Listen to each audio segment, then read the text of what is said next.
So good. Thank you very much. We had a very, I love you too. USA, USA, USA.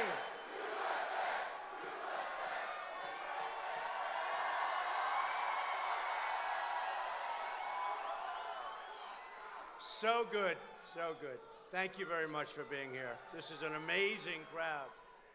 And we have thousands of people outside trying to get in. The fire marshal was very nice to us. We're stacked right into the corners. So I thank the fire marshal, but about 2,000 to 3,000 people. They're going home. That's bad. Does anybody want to give up their place to the people outside? Is there one person in this whole room? Raise your hand, please. Not one. Okay, that's good. That means we want to be here, right? So we have had an amazing period of time. You know, I started this whole journey on June 16th, and from practically the time I began till now, we've been in #1 position. Can you believe that? Amazing. And a couple of days ago, CNN came out with the latest poll where we're 49 for Trump. Rubio is 16, but after last night's...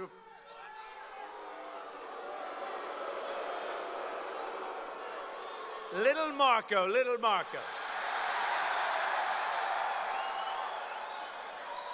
Do you know that in Florida, they hate little Marco Rubio so much? It's true. Because of the fact that he never votes. He never shows up to vote. So when you think, I mean, actually, if you use, I'll use a word that he uses, he has conned the people of Florida into voting for him, and I'll tell you what, they are angry because he never shows. He has the worst voting record in all of Florida. He has the worst voting record in the United States Senate and one of the worst voting records in the history of the United States Senate. I don't think he's going to do too well. They are angry at him. He couldn't be elected dog catcher.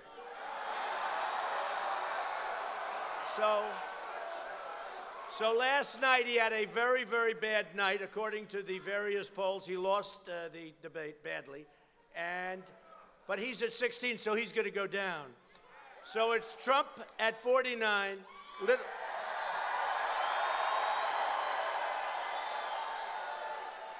Little Marco Rubio at 16. Cruz, Lion Ted Cruz, Lion Ted.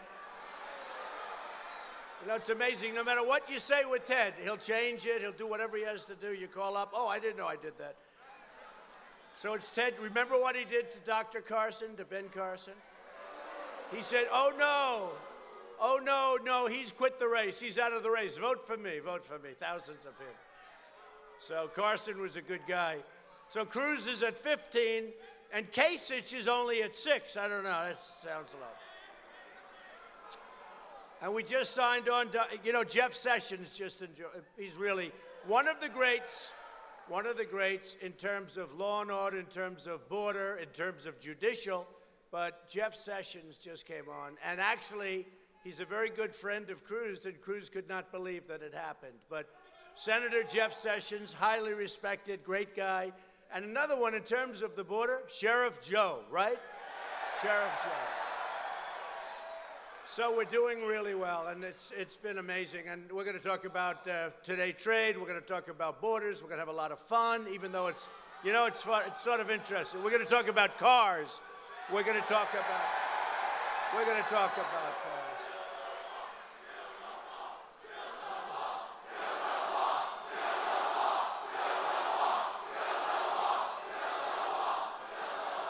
Don't worry, folks. We're going to be building the wall. We're going to build the wall.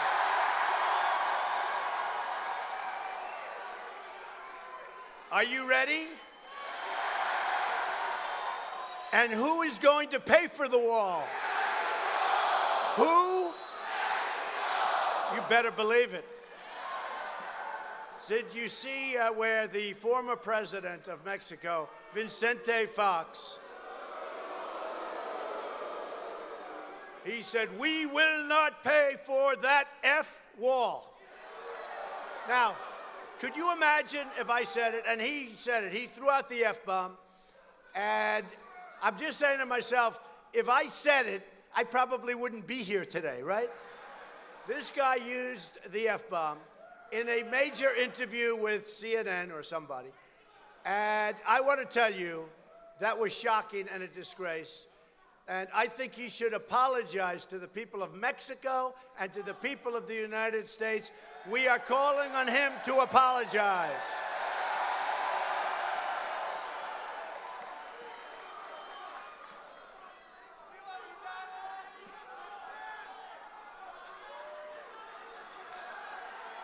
And he said he will not pay for the wall. So we've come a long way, because he actually said, I will not. And it's interesting when he says, I will not, right? He doesn't say Mexico will not. He says, I. So he thinks a lot of himself.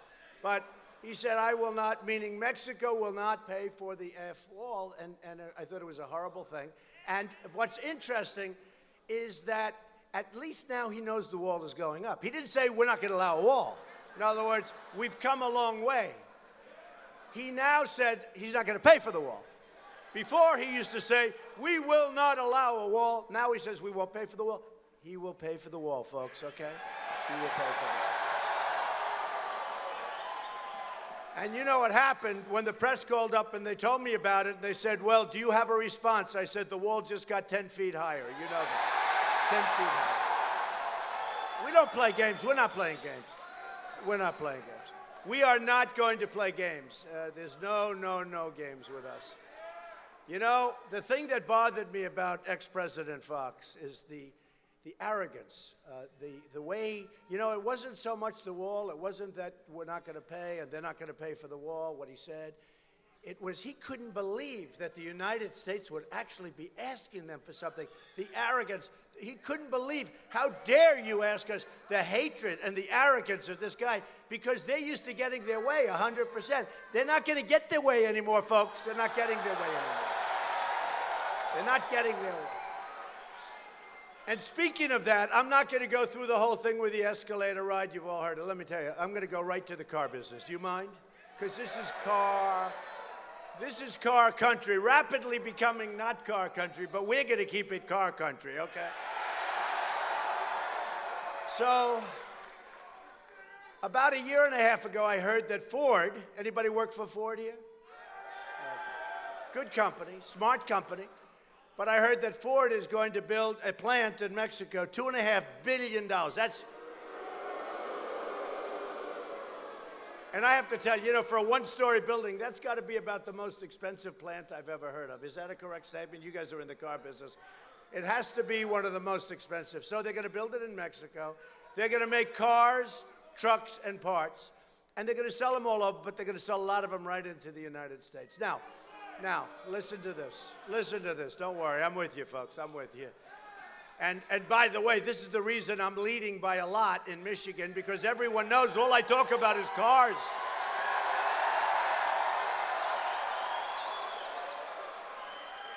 I have friends in other industries. They say, all you talk about is cars. Will you start talking about us? I said, no, I like cars.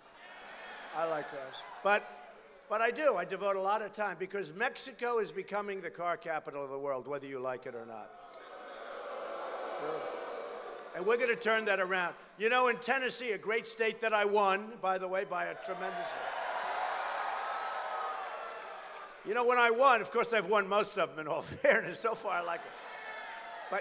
But when I win them, I feel like a warm spot. Now, March 8th, Tuesday, you got to do me one favor. You know, I'm self-funding my campaign. I'm self-funding. You got to get out and vote. Because I promise you'll be very happy. Oh, you will be happy with me. You more than most. Michigan, I tell you what, Michigan more than most. Because what's happened to you people is disgraceful.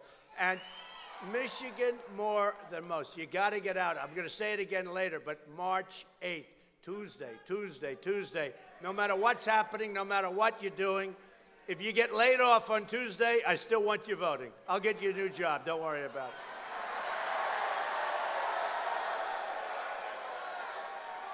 In a couple of years, you'll go home to your wife or you'll go home to your husband and say, darling, I have so many job opportunities. I'm going absolutely crazy. I don't know what's happening. As opposed to now. Now you get laid off, you don't know what's happening. So we're gonna take care of it. But Tuesday, you have to go out. You know, so I'm self-funding my campaign. I'm putting up my own money. So I'm not controlled by the unions. I'm not controlled by anything. I'm controlled only.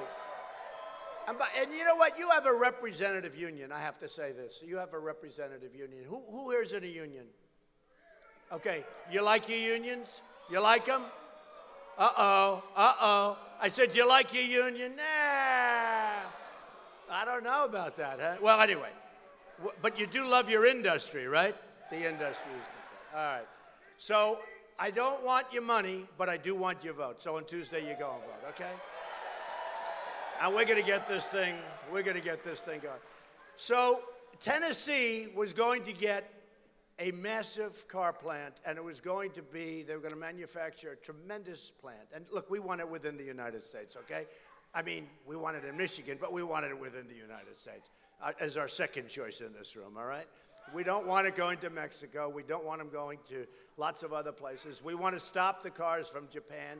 If Japan wants to send, you know, I was in Los Angeles, folks. I have never seen more cars pour in. I have never seen larger ships. These ships are massive, and they pull up, and these cars just roll right off the ship, and I've never seen anything like it in my life. You know, we got NASCAR the other day. NASCAR endorsed us. And you have to say, that's a hell of an endorsement, right? That's like getting the NFL. Ladies and gentlemen, the NFL endorsed Donald Trump. Or ladies and gentlemen, Major League Baseball endorsed Donald Trump. Think of it. Think of it. NASCAR endorsed us with many of their drivers, and Brian France, who's the head of NASCAR and an unbelievable guy, the great job he's done. And they just said there's a movement, and the people that are NASCAR fans are Trump fans, and there's a tremendous movement. But when I'm thinking about these ships, so these ships pull into Los Angeles, biggest I've ever seen. They pull into the Los Angeles docks. And I stood there, and I thought of NASCAR, because those cars were coming off that ship so fast, so many of them. And I'm saying, how is that helping us, really, right? I want those cars made in Michigan. I want those cars made here, right? Right? And you know what? The Japanese can do them. The Japanese can do them, but let them make them here. They have so many cars. You know, they give us these little spots. Okay, we'll build a little plant there. We'll build a little one there. We'll keep the Americans happy. We'll build one here. They have stupid leadership. Let's keep them happy. We'll build one here. But when you see those ships fall in, any cars that you see, that's peanuts compared to what we're doing. You have to see. These cars were coming off those ships at like 50 miles an hour. I've never seen anything like it. So, folks, we want them to build the cars here. You know, when China ordered some Boeings, and China's a tremendous abuser of our country. And I love China. They're great. Their leaders are too smart for our leaders. It's very simple, okay? And I have the smartest businessmen in the world. We have the smartest business people in the world in this country. And right now, you know what you have right now? You have political hacks negotiating the biggest deals. You know, no matter what business deal you do, like I'm a big businessman. I have tremendous business. You know, it's funny. They keep talking about my little deals. They talk about water, which I still have. They talk about a magazine, which I still have. You know, I have magazines for my clubs. They talk about little deals. They don't talk about the buildings that are 60, 70 stories all over the place. I'm building buildings all over. We're doing deals. Nobody talks about that. Why don't they? I mean, Forbes just came out and they said I'm worth $4.5 or $5 billion, and they have no idea. Actually, they have no idea. It's much more than that, but I won't tell them. But they don't want to talk about the big deals. They don't want to talk about Trump World Tower. They don't want to talk about Trump Tower. They don't want to talk about 40 Wall Street. They don't want to talk about the Bank of America building in San Francisco. They don't want to talk about the city I built on the west side of Manhattan. They don't want to talk about 1290 Avenue of the Americas. They only want to talk about a steak. Oh, you got a little company, little tiny thing. Or Trump University, which, by the way, I'll win that lawsuit so easy. I'll win that lawsuit so easy. And, you know, it's sort of interesting with Trump University. Small deal, but, you know, a deal that they devoted a lot of time to. And, frankly,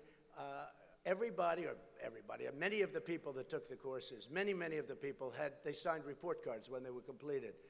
And it got rave reviews. Everybody good, good, good, good. Then a law firm comes along and says, listen, if we sue, so they form a class action. If we sue, we'll get your money back.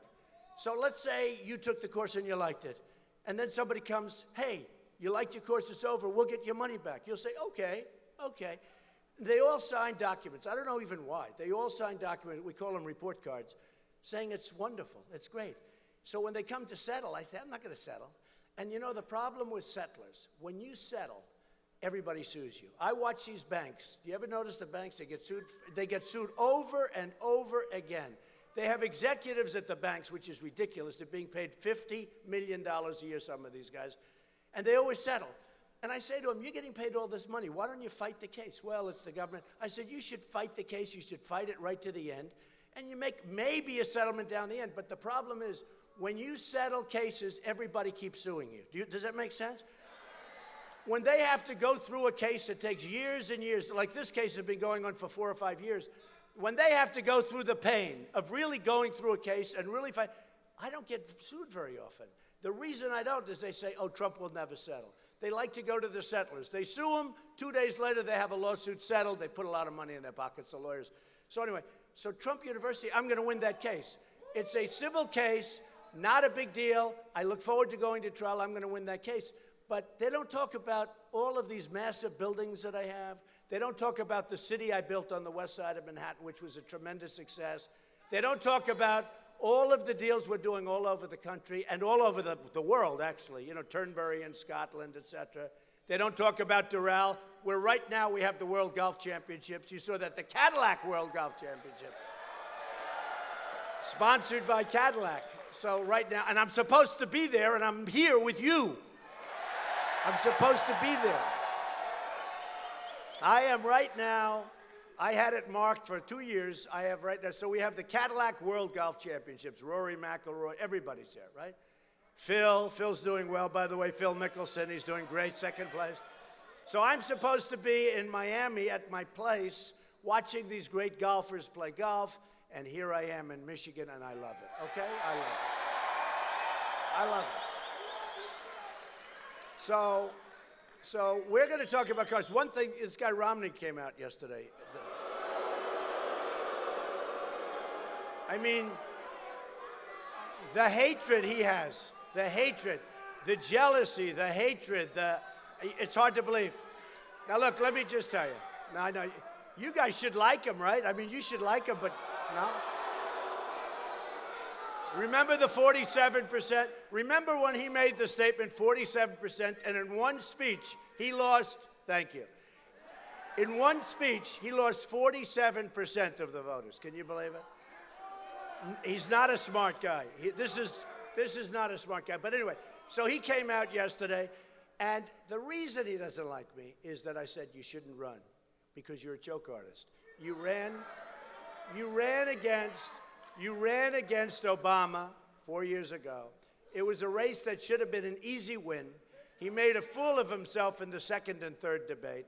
I don't know what happened to him. Honestly, I don't know what happened to him. He didn't campaign. What the hell did happen? Does anyone know? He didn't campaign. And you know, the sad part is I really helped the guy. I mean, I gave him a lot of money. I raised a lot of money. I had 2 fundraisers in my apartment. In fact, one of them was such a rainy day that it ruined the carpets of my apartment. Everyone's coming in. I had hundreds of people. My carpets were ruined. I think I'm going to send him a bill for new carpet.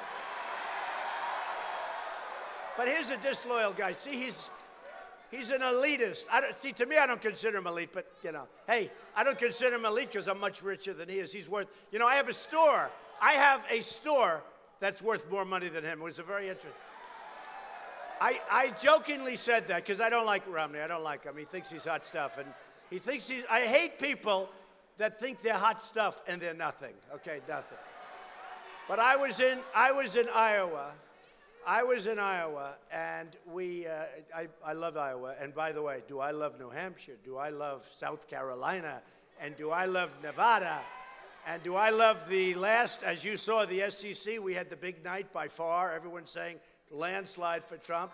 And now on Tuesday, and by the way, over the weekend, we're going to do really well with Maine and lots of other places. And I think that's going to be great. And then Tuesday comes. But what happens is with Mitt, when you run, when people entrust you, you people are entrusting somebody to carry the banner because you don't want to have Hillary. Hillary will be a disaster. Right? She will be a disaster. So when they entrust you, when you're given the trust of millions of people to go out, you got to work hard. You got to win. And if you don't win, that's okay. But Romney didn't work hard. Romney disappeared the final month. And say what you want about Obama. He was on Jay Leno. He was on David Letterman. He was all over the place. And I used to say to the people, where is Romney? What happened to Romney? Oh, is that a problem? All right, get the hell out of here, folks. Get him out. Out.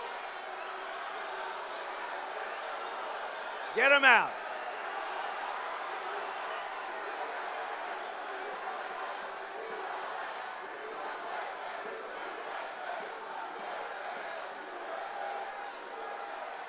All right, let's go. Get him out of here. You never know. If I say it too rough, look at all the media back there. Look. Oh, look, the cameras are turned. I love it. They turned the cameras. Oh, that's beautiful. That's so beautiful. By the way, I have to tell you about the media.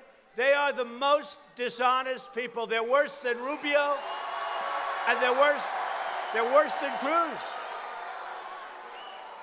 They are worse than Little Marco, and they're worse than Lion Ted Cruz, I'm telling you. Lion Ted. What's your name? My name's Lion Ted Cruz. I lie about anything. This guy, I've got to tell you, he goes and he holds up the Bible, and then he lies. It's the most unbelievable thing I've ever seen. It's an unbelievable, he holds up the Bible, and here's the story. In South Carolina, that was supposed to be an easy victory for Cruz. I guess 67% are evangelical, right? 67% evangelical. I won in a landslide, and I won the evangelicals by a lot. Now we have Jerry Falwell Jr. from Liberty University, who sees everybody because they all come through Liberty University. Everybody goes there, makes a speech, and spends time with them. And Jerry Falwell Jr. endorsed me. I think it was a big endorsement. I will tell you. I think it was a really big. And we have many, many ministers and pastors that endorse me. But I win with the evangelicals because you know what?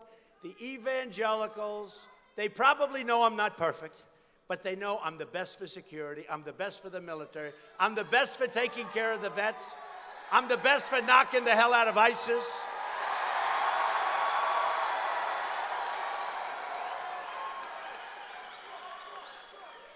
And these other guys, they don't, believe me, they don't have a clue. They talk. They're politicians. All talk, no action. So anyway, so just to finish off, so Romney's a bitter man. He looks like a bitter man.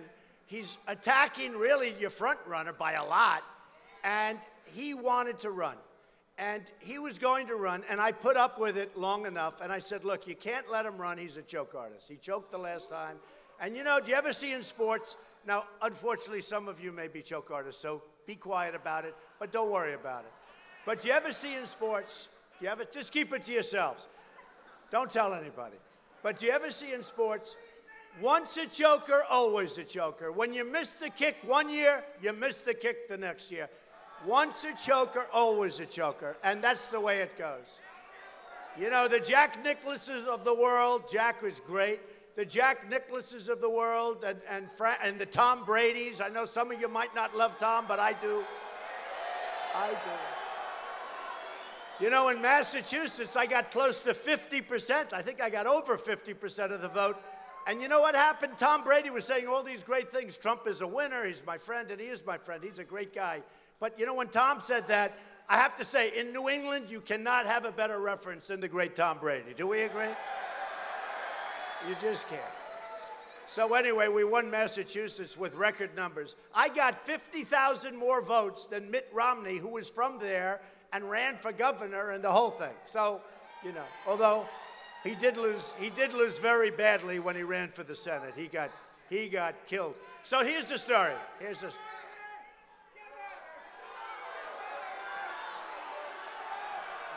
Get out of here. Get out. Out, out, out.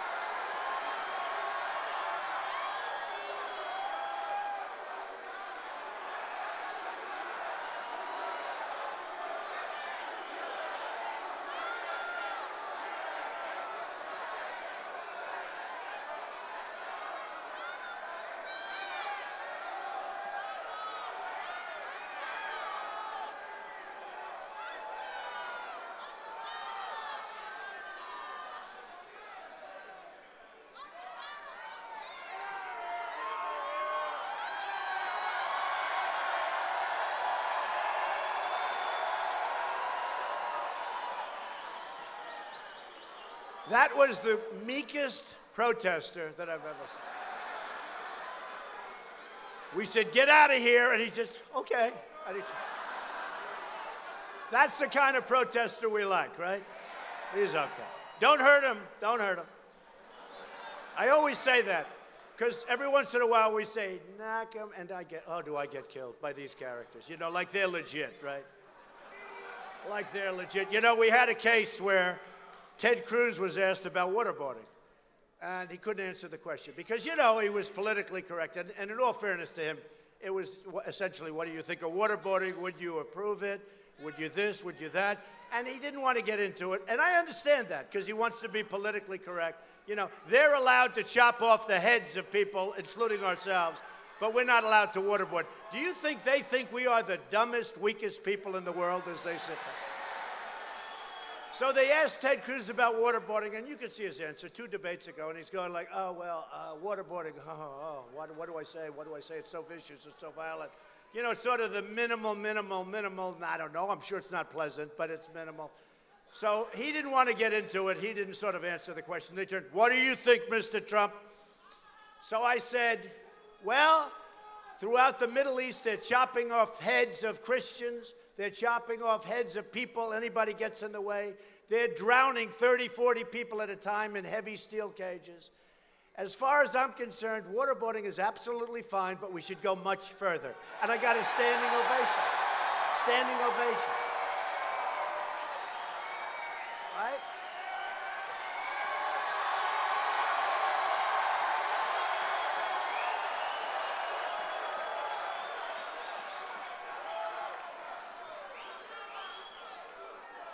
Standing ovation. No pollster told me that. You know, these guys can't think without a pollster. So a lot of times I'll go up in the debates and I'll give an answer. I'll give an answer from the heart. I give an answer, whatever it is. Hey, look, if it doesn't work out, you know what's going to happen? I'm going to go back to my old job. That was a good job. You know, you build a great company. You saw I filed. I did the filing. And the filing shows great, great, great company. Tremendous. And you know what? And I mentioned that for one reason. Because it's the kind of thinking we need as our leader. We have to straighten out the $19 trillion in debt, all of the problems that we have. We have a lot of problems to straighten out. So anyway, so Mitt is a very sad guy. He's getting absolutely killed. If you look on the internet, people are disgusted by him. And it's a pretty sad thing. You know, it's very interesting though. So I was in Iowa, and the Des Moines Register, which honestly is a terrible newspaper, terrible. Horrible, not that because it's very liberal, which it is, but it's a terrible newspaper, third rate. It'll be out of business soon. So will the New York Times be out of business soon. So a lot of it. I love it, but I love it. When I hear the bad ones go out of business, but the New York Times is in serious trouble. It'll be out of business soon. So here's the story, which is sort of amazing. The Des Moines Register comes to interview me, and they ask me about Mitt Romney. And he's nasty. You know, he's a nasty guy. He's like a spoiled brat. So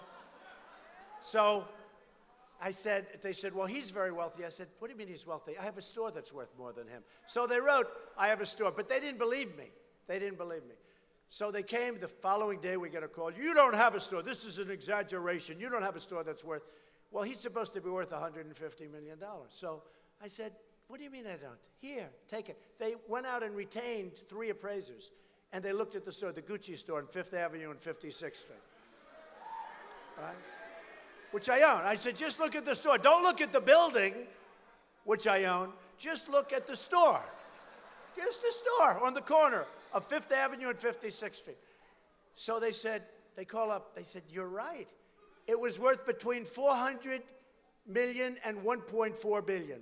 So they did a story on my store. Now, nobody talks about that. They talk about Trump University. No, they don't talk about that. They don't talk about these great buildings that I have all over, the great jobs we're doing all over the world. They talk about, whatever they can find. And I've always been told, as a rich person, as a successful person, you cannot run for government. You can't. Because I do like a deal a second. I do many, many deals. Most of them work out. Some of them don't work out. They turn out to be great, because that's when you find out if somebody's a good deal maker. The market collapses in the middle of a big project or something happens. That's when you find out how good somebody is. That's when you find out if they've got the stomach. That's when you find out. You go to those banks and you say, boom, boom, boom, and you beat the hell out of everybody.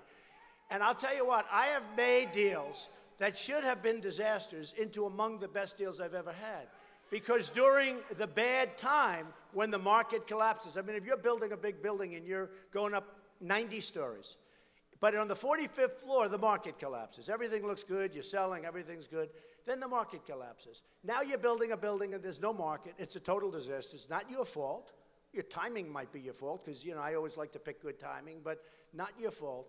And then you go in, and yeah, that's true. You have to beat up the banks, and you have to beat up everybody around. And you just see, but many of the deals I've had that should have been disasters turned out to be among my best deals.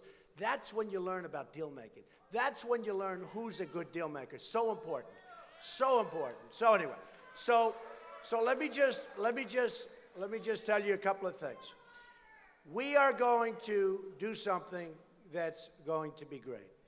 We are a very big beneficiary is going to be Michigan, because I talk about the car business all the time, because the car business is being abused more than most other businesses, right? And a lot of the business comes from overseas, and a lot of the business that you have is now moving to Mexico. Mexico is becoming the new China. What China has done to our country is incredible. They have stolen more money from the United States. It's the worst theft in the history of the world, what they've done to our country. They've taken our jobs. They've taken our money. And I like China. The biggest bank in the world is a tenant of mine in China. They pay their rent on time, I promise. They have 400 million customers. It's the biggest bank in the world. I like China. They're great. But you know what? Their leaders are too smart for our leaders, because that's not free trade. When you hear these stupid people that think they're very conservative, oh, we are conservative. Donald Trump is not a conservative. You know why they think I'm not a conservative? I believe totally in free trade, but it's got to be fair trade. It's got to be fair. It's got to be fair. See, when they say free trade, they're talking about any free trade, and what they're really talking about is stupid trade. Because in China, they send their products in here, right? And there's no barriers, no nothing. They send whatever the hell they want. How often do you see it where a product is really defective or where it poisons your kids? I mean, you see, they just send the stuff in. When you want to do business with China, folks, it's damn impossible.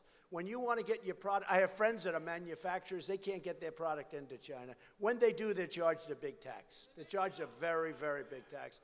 And you know what? It's not going to happen like that anymore.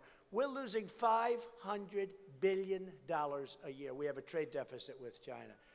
That means they're sending in $500 billion. Do you know what $500 billion? That's a year. So then I hear the stupid people, and some of the stupid people back there, one of them whom I'm looking at, then I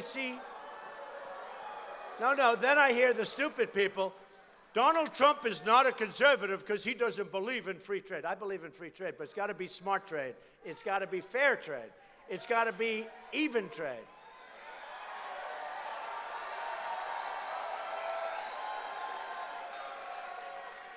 So what we have is stupid trade, and we're going to have very smart trade, and we're going to stop this. Because how many nations, and we can't go on like this, how many nations can have a trade deficit of, with one country, $505 billion? Okay? Nobody. You can't go on like that. And by the way, it's been like that for years. So you know what we do? We roll our printing presses, folks. We roll our printing presses. And that's why our middle-income people are making less money, and our workers who built this country, folks, are making less money now than they did 12 years ago, okay? Not going to happen, folks. It's not going to happen. We're not going to let it happen. So all we do is we roll our printing presses faster and faster and faster so that China and Japan and Mexico and Vietnam and India and all sorts of places continue to take money out of your hides. We're going to change it. And you know what? We're going to have a better relationship than we have now. If you look at it now, We don't have a good relationship with any of these countries, so it's the worst of all worlds. Number one, they're ripping us off. Number two, they don't even like us. Look at China in the South China Sea. They're building one of the big military fortresses of all time, airports, all for military. They're not allowed to do it. They're doing it because they don't respect us. So they take our money, and then they do things that they're not supposed to be doing. So it's going to change. And you know what? They're going to like us better. Believe it or not, I'm a unifier. I will unify the country. I'm going to unify blacks and whites. I'm going to unify.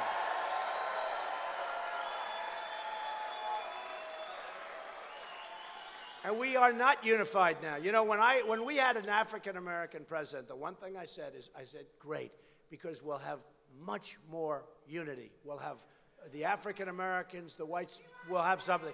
Nothing happened. Nothing happened. It's worse now than ever before. We are going to unify our country. A recent poll came out. A recent poll came out where the African Americans, I was at 25%. This is as a Republican. As a Republican at 25%, normally, like Romney got 6%. Normally you get like 5, 6%, 4%, 3%. And one of the commentators said, you know, if Donald Trump gets 25% with the African American community, this election is over. Trump wins. Trump wins. But the other thing is, I'm going to bring in Michigan.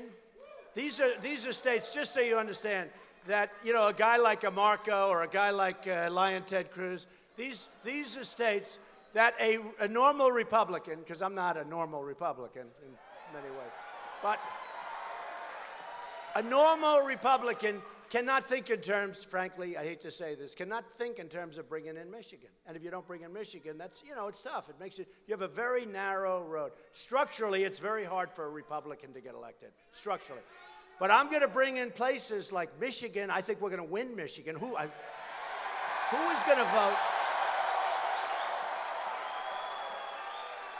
Who is going to vote for Hillary over Trump? Do you want Trump? Who wants Hillary? Who wants Trump? You'll be happy. Oh, you're going to be happy. Oh, you're going to be. So what is happening is I've been winning a lot of polls against Hillary, and I haven't even started on her yet, other than 4 weeks ago where I had to give her a little shot, right? You know the sad thing? Bernie Sanders got all the credit. 4 weeks ago, she said I was sexist, which I'm not. And I said, you can't call me sexist. And then I sort of alluded to the husband. I don't want to go through it right now, but let's put it this way. They had a very tough weekend together, right? And she totally silenced. She totally stopped. And because of the tremendous press that got, not only did she have a bad weekend, but Bernie Sanders looked like a genius because her poll numbers went down because of me. Her poll numbers, and Bernie Sanders all of a sudden, remember the big surge? Bernie Sanders, this guy doesn't have a chance, okay? Bernie Sanders is surging. Hillary's way down. That's 4 weeks ago. Take a look. The day I hit her and her husband, because he was fair game, because he's in the campaign, I said, let me ask you, is he campaigning? Yes. Okay, then here's the story, right? Right? And I said, Hillary is an enabler, right? I said she's an enabler. She enabled him. Get out of here. Get out. Out, out. Get him out of here.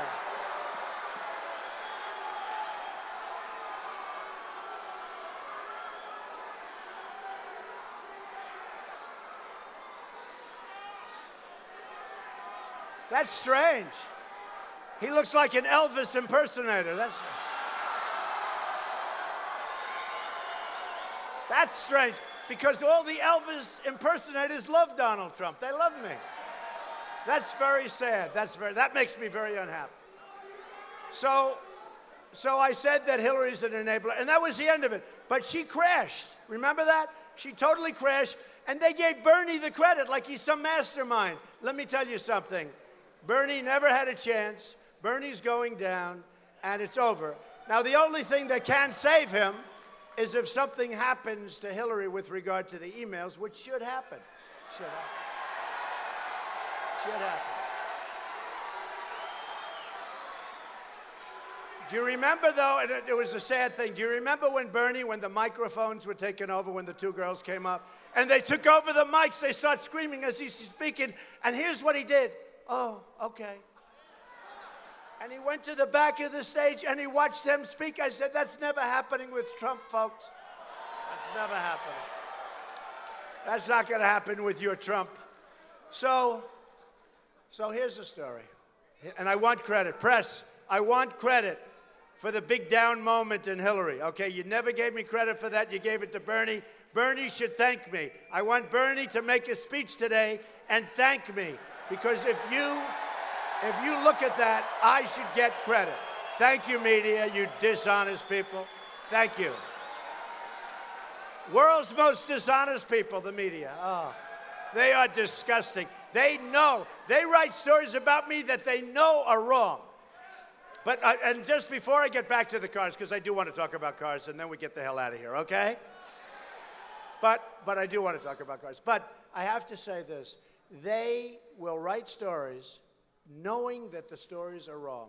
You will say, the New York Times, the failing New York Times, wrote a story about me last week that was so wrong that I actually called. Usually I don't even call. I just say, oh, forget it. Because the good news is, for the most part, it's just like newspaper. You throw it away the next day. Nobody even, you make a big deal. You read the story, it's so wrong. Nobody even sees it. It's like, it doesn't matter. Fortunately, a lot of power has been lost. Maybe it's because there's so many different sources or whatever. But the level of dishonesty is absolutely incredible. So it's good. But I want to do something because I think when they write false reports, you and I and anybody else, where they're writing falsely, should have the ability to sue, like the New York Times. Now, this only makes it more difficult for me because now they'll come after me even more, but they can't be any worse than they are. They are real scum. So we should have the ability to sue the New York Times or sue the Washington Post. We should have, which is highly inaccurate about me. And look, the Washington Post was bought by the man that runs and has a big chunk of Amazon, right? Right? Right? Okay. That's all right. Get him out. Get him out. Okay, there go the cameras. Look at that. It's the only way we get those cameras to turn.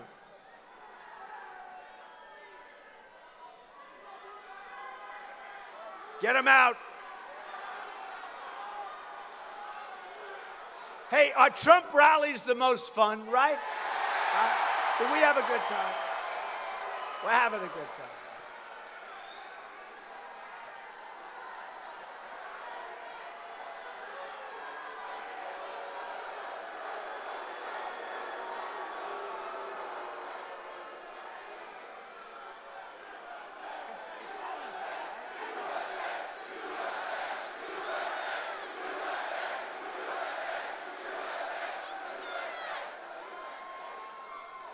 So the Washington Post is owned by the guy who owns Amazon, much bigger business, owns a big chunk, rich guy. He bought it. And he uses the Washington Post as his power tool so that they don't raise taxes on Amazon. And they don't raise taxes on other things he owns. And it's smart. I mean, I have to tell you, it's smart. It's peanuts for him, so you won't see it closing or anything. They have more reporters than I've ever seen.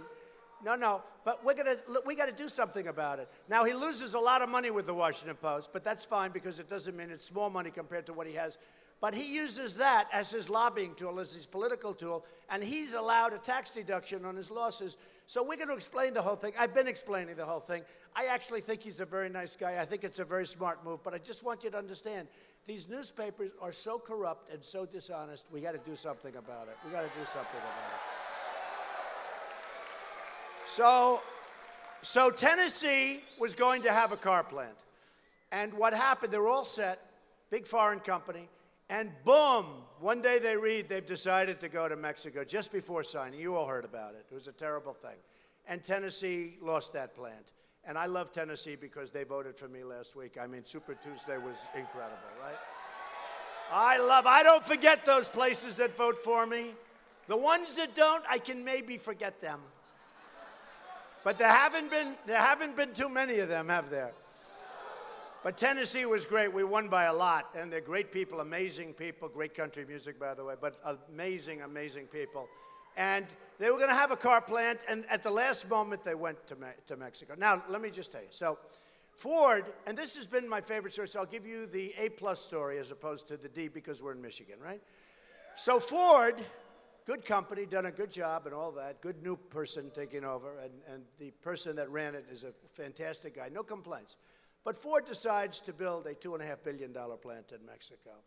And I'm saying to myself, that's a lot. That's a big plant. Now, to do that, I mean, they don't want to talk about that, but to do that, they had to close plenty of things. Is that right? Do you know about it? I assume they closed a lot in Michigan to build that. Is that correct? You're in the company. So they closed, how many plants did they close in Michigan to build that one big, massive one? A lot? He thinks at least 2. Okay, okay.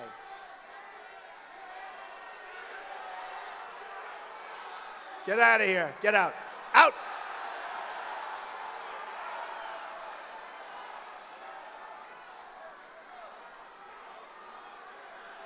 Oh, this is amazing. So much fun. I love it. I love it. We having a good time? USA, USA.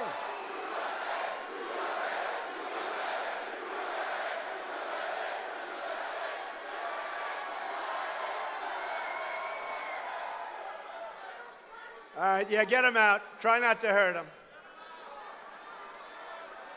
If you do, I'll defend you in court. Don't worry about it.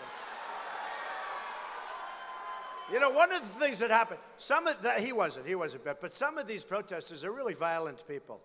Now, if we're tough with them, we get criticized. We had one guy in New Hampshire, actually, who was a rough guy, and he was swinging and punching, and he was really going down for the count. And we had a couple of people in the audience who were equally rough, and they took him out. They took him out. And no, they took him out. And I'll tell you what, it was really amazing to watch. And, you know, this was a seriously tough cookie. A guy looked like an NFL football player. We had 4 guys. They jumped at him. They were swinging and swinging. The next day, we got killed in the press. That we were too rough. Give me a break. You know? Right?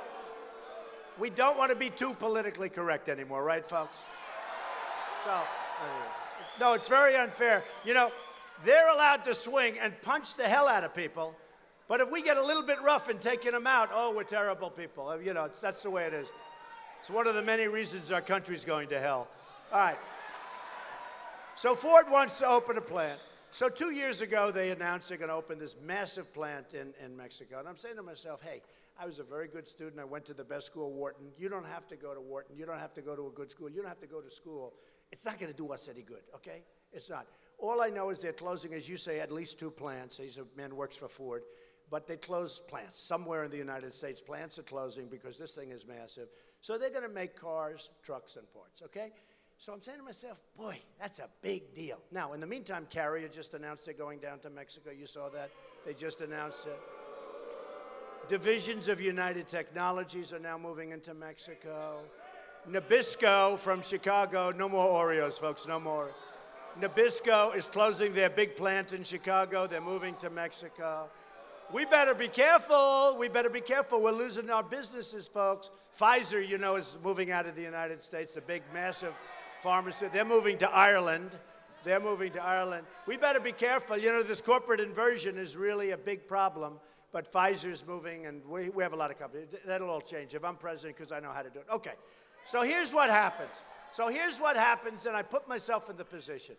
If a guy like Little Marco becomes president, which I think is unlikely, look, when you are rated at 31% likability in your own state because he's terrible, you're going to have a hard time being president. But whether it's Little Marco or Lion Ted, one of the other, let's say, because, you know, we are down to 4 people. And the people are going against Hillary, and she is not going to be tough to beat. She is so flawed. She's got such problems. And I do believe this. I do believe that if the government does the right thing, and I'm a big fan and a big believer in the FBI, if the government does the right thing, under no circumstances will she be allowed to run. Even though I most want to run against her. I most want to. So what happens is if you have one of these people, or Hillary as president, what will happen is the following. Number one, they're totally controlled by the special interests and their donors and their lobbyists, 100%. So, and these are not stupid people. So they will look at it and they'll say, oh, this is ridiculous, this is bad for the country. Then Ford will send its lobbyist up to see the president, and Ford will have raised many millions of dollars for him or her, and will send other people up, special interest, donors, stockholders, to see the president. They'll say, you can't do this. I gave you $5 million. You can't do this. I gave you a PAC. These super PACs are a disaster, by the way, just so you know. I don't have any super PACs. I'm the only one who doesn't have a super PAC. I feel I'm not so happy. I just wonder, is it worth it? You know, I don't know if it's appreciated. I'm the only one. I don't have super PACs. I don't have money. I don't have people going out buying. I don't have to put it. I just wonder. I'm spending a fortune, okay? Even though I spend less than anybody else and I'm in first place. I'm here, there, but still, it's a lot of money. And I wonder, do I get credit for not having super PACs? And do I get credit? Do I get credit? Because, you know, I have friends that call me. I had one friend from Michigan just call me, actually, good guy, rich guy. Said, Donald, I want to give you $5 million. I said, I can't take it. No, you don't understand. I want to give it to you. I said, I can't take it. I'm not taking money. Other than the little donations from people that send in $200 and $150 and $17.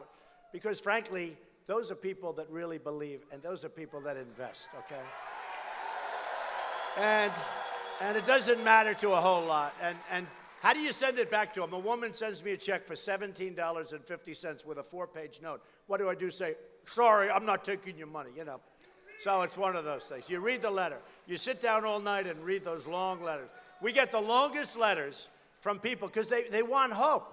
And usually the less the money, the longer the letter. It's really an interesting phenomenon. So anyway, so I'm not taking the money. I'm not taking the money. And I say to myself, I really believe this. I know when you go into the booth, you might like Trump, you might like somebody else, but nobody says, well, I sort of like Trump, and I like the other guy too, but I'm going to vote for the other guy. I know that I don't get credit for the fact that I'm the only one that's not bought and paid for, folks. It's a big thing. It's a big thing. And you know, it's hard for me because, you know, my whole life has been about taking money, right? Taking money. I take. I'm a business person. That's what I'm supposed to do. My job is to take money. My job is, in a sense, I hate to say it, to be greedy. And I'm greedy. I go like this, more. I want more. Now I'm going to be greedy for the United States. I'm going to be really greedy for the United States. So with Ford, Ford is going to open the plant. Now, when Hillary or Ted or any of these people, they become president, they're all taken care of. They're all bought. They're all 100% bought. So they know what's right. It's a bad thing. But they'll be told, you can't do it. This guy gave you $10 million. This guy gave you $5 million. And you know what? I understand that. Psychologically, they can't do it. Well, how can I do that? They helped me when I needed money. How can I say, you got to move back? Okay, so here's what I'm doing. When a company wants to move, I'm going to have the top people talk to them. And I will. I know they're going to say it's not presidential. You know, they're always saying. They said the other night when I had the big victory in the Super, you saw that, the SEC. The big night. We won seven states.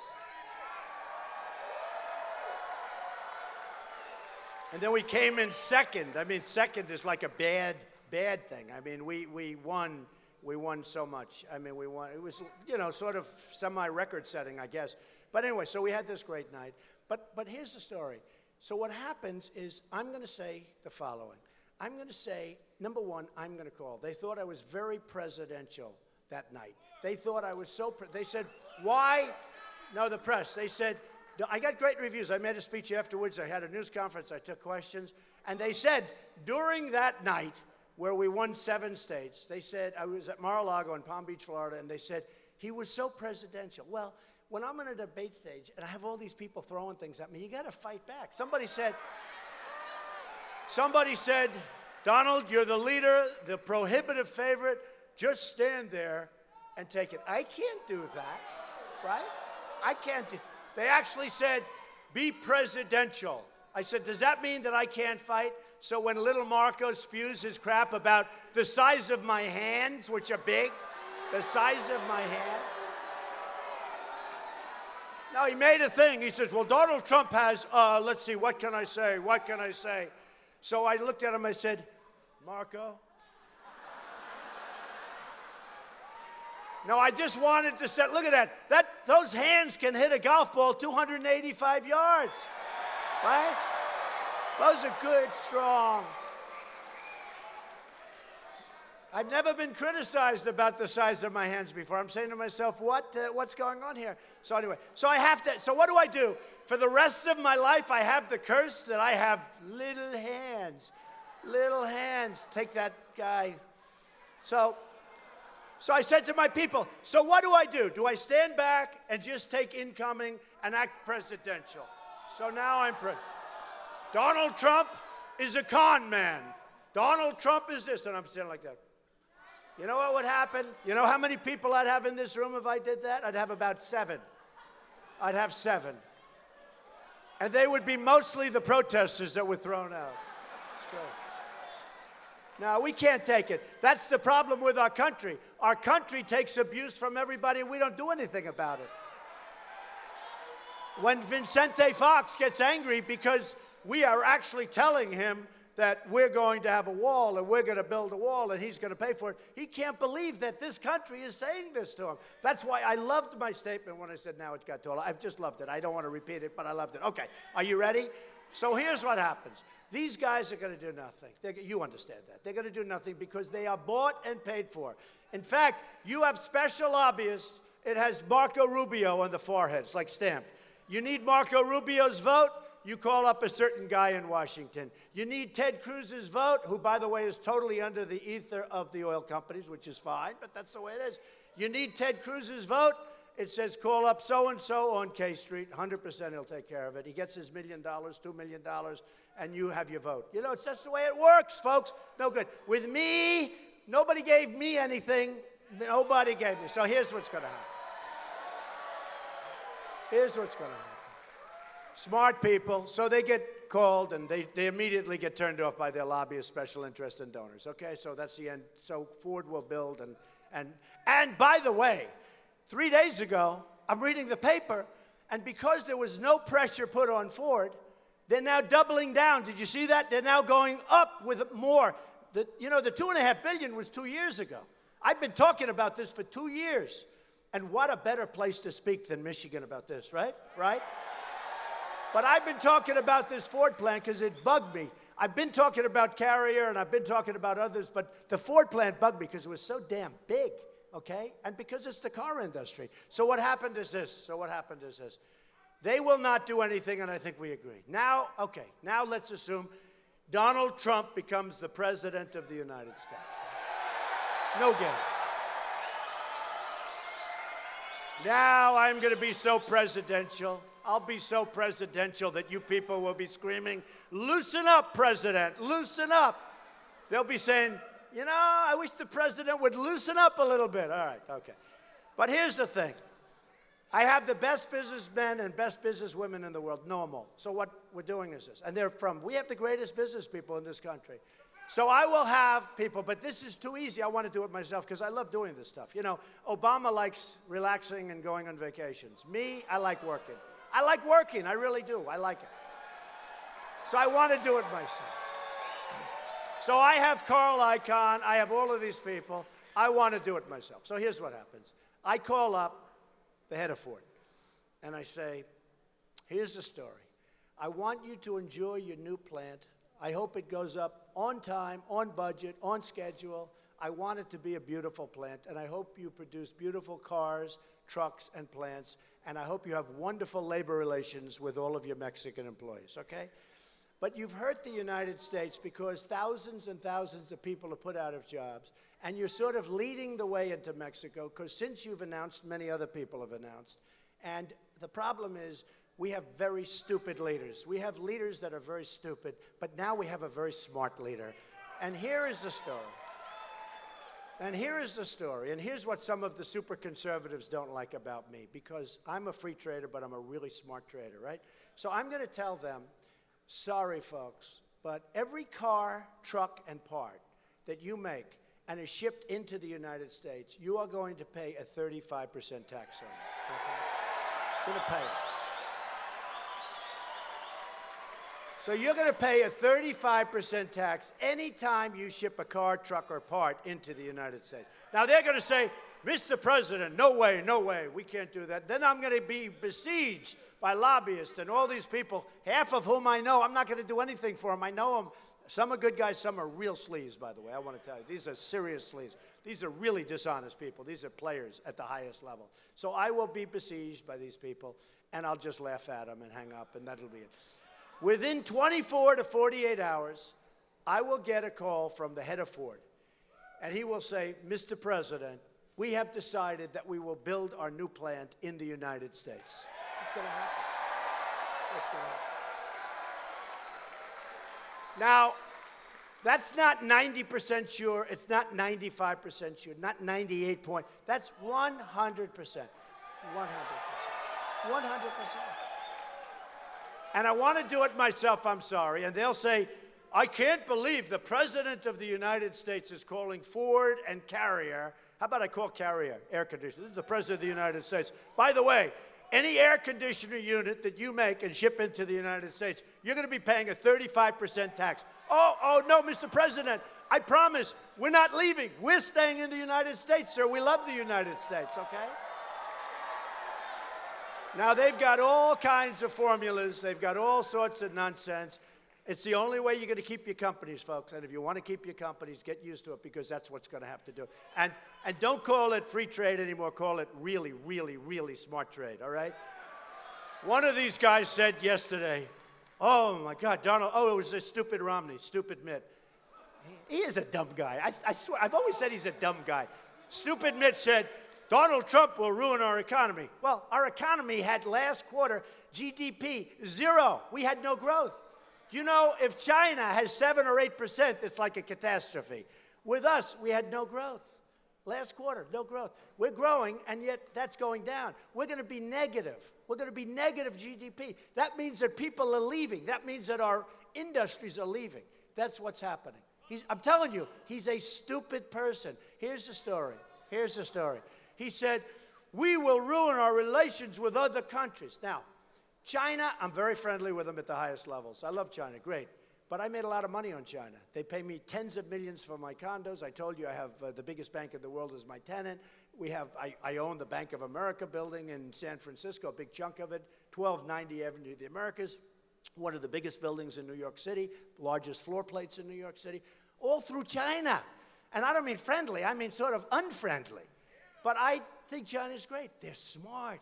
They come at you in waves. They don't have a meeting with one person. They have like 15 people, so that if the one guy makes a mistake, they catch it. These guys are smart. And we'll have some, hack sitting across the table from these 16, 15 killers.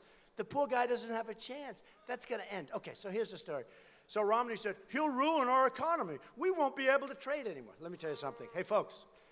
When you lose $500 billion a year with a company, when you lose $500 billion a year with all of these companies that we do business with in China, but more importantly, when you lose $505 billion, to be exact, in trade deficits with China, who the hell cares if you do business or not? Who cares? We can't do that. We can't have trade.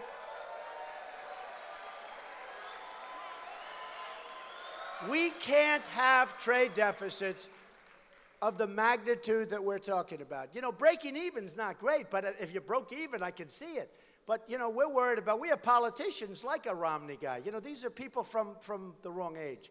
When you have that kind of a loss, Mexico, we have a trade deficit with Mexico of $58 billion a year. That's why a lot of people say, these politicians come off the stage recently. They say, you can't get Mexico to pay for the wall. I said, of course we can. Now, they can't. By the way, I could give them all the ammunition. They still would. Look at the Iran deal. $150 billion, we got nothing. And we should have had our prisoners back 4 years ago, not now. We should have been back 4 years ago. And we shouldn't have started the negotiations until they came back. That deal was made by incompetent people. So here's the story. So with Ford, they're going to move back. And they'll tell me, and it'll be so beautiful. and I'll be so happy, even though I'm not supposed to make the call. But I'm going to make the call, not presidential, but I'm going to make the call because it's too easy. And they'll say, Mr. President, we're moving back. Would you like him to move to Michigan? I say, yeah, I really want him to move to Michigan. Okay? I want him to move to Michigan. So all of the polls, and they'll move back. We're going to stop this onslaught. We're going to lose. I'll tell you what, this election better take place fast because we're not going to, by the time I take office, we're not going to have any companies left in this country. China has taken alone millions of jobs, thousands and thousands of plants and factories. Thousands. You wouldn't believe that. But then they actually gave me a number of 50,000. I can't believe, so I'm not going to say 50,000. But I hear 50, but let's just say thousands. They've taken thousands of plants and businesses, and we're going to stop it. We're going to stop it. We have rebuilt China. Now, China is just one, and I use that because it's by far the biggest, and it's the biggest abuser. But China, but Mexico, I'll tell you what, for your industry, Mexico's a disaster. Mexico is, for the car industry, Mexico is a total and complete disaster. Now, in all fairness to Michigan, we're going to try and get them to go to Michigan. But you know what? At least they got to stay in the United States, right? They have to stay here. They got to stay here. And they're going to stay here. And ideally, they're going to stay in Michigan. So here's the story, folks. When I first started, it was about trade. It was about the border. Then you had the horror show in Paris. And by the way, I will protect 100% the Second Amendment. Second Amendment.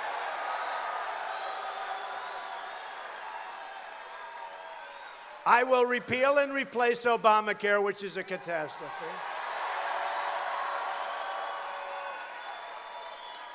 I will totally terminate Common Core. Education will be local.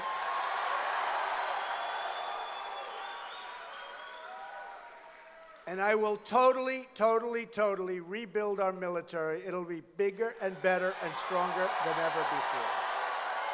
And nobody will mess with them. And one thing, and I have to say this because I say it all the time, we have to take care of our vets. Our vets are being treated horribly. You know, our vets, this is a number that's hard to believe also. Thank you.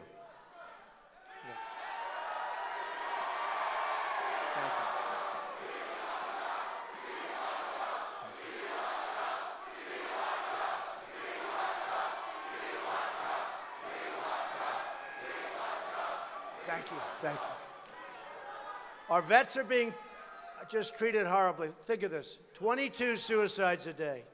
It's not even a believable number. 22 suicides a day. A day. So we're going to help our vets. Right now, illegal immigrants are treated better than many of our vets. Not going to happen. It's not going to happen. But today was special. Because it's Michigan, I did want to talk about industry. I did want to talk about the cars. That's why I spent so much time talking about cars. We're going to bring the industry back to Michigan. We're going to bring a lot of industry back to our country. Someday, Apple is going to make their iPhones in the United States and not in China. And it's not going to be too far off. We're going to make it so that they do that.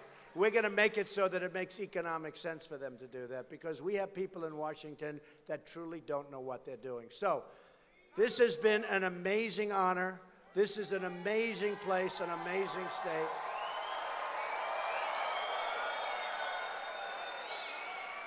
We're way, way up in the Michigan polls, and I want to keep it that way. You know, the polls don't mean anything because the worst is you're way up and you win by a little bit, and then they say, oh, he had a bad day. We got to show, just do me one favor. Give me that big margin. I want the margin because it gives us more power, right? So on Tuesday, please, everybody, no money. I don't want anything. I just want you to go out and raise your hand. Raise your hand. Go out and vote. I love you. I love you, Michigan. I love you, Michigan. Thank you. Thank you, Michigan. Go out and vote. You're going to be very happy. Thank you, everybody. Thank you.